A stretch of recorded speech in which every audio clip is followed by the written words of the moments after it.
Hello guys, সবাই কেমন আছেন? আশা করি সবাই ভালো আছেন।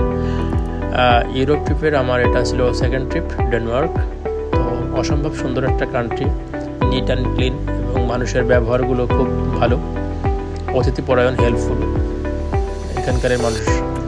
আর আমরা গেছিলাম, এটা একটু ট্যুরিস্ট এরিয়া, ট্যুরিস্ট ভিলেজ বলতে পারেন। এটা অসম্ভব সুন্দর জায়গা। এটা ছিল আমাদের ক্যানেল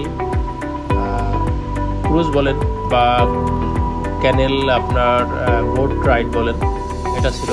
তো খুব এনজয় করছিলাম আমরা এখানে আপনার ম্যাক্সিমাম সব টুরিস্ট। আর এখানে আপনার একটু কস্টলি, তারপরেও খুব ভালো।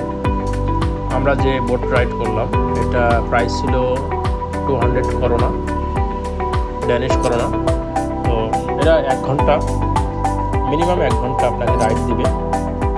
এটা খুব এনজয়েবল, এবং এটা আপনার এখানে ট্রেনার আছে, সে আপনাকে ব্রিফ করবে যে কোন বিল্ডিংটা কত সালে আপনার।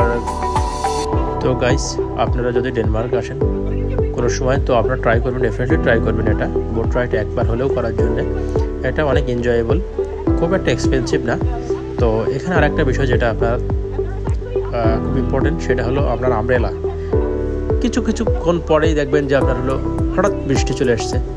বৃষ্টিটা খুব জোরে না, নর্মালি, কিন্তু বৃষ্টি চলে আসে। তো বৃষ্টি আসলেও কোনো প্রবলেম নেই। যারা বোট ম্যানেজমেন্টের, এটা আপনাদেরকে রেইনকোট প্রোভাইড করবে। হ্যাঁ, তো আপনি সেটা নিয়ে আপনাকে খুব ঠিকঠাক মতন আপনি চলতে পারবেন, কোনো প্রবলেম হবে না। তো খুব এনজয় করেছিলাম আমরা এই ট্রিপটাকে। সাথে ওখানকার সি ফুড আছে, তারপরে আপনার আরও অনেক কিছু আছে যেগুলো আসলে এক ভিডিওতে বলা সম্ভব না। তো ঠিক আছে, ভালো থাকবেন আর দেখতে থাকুন। Thank you.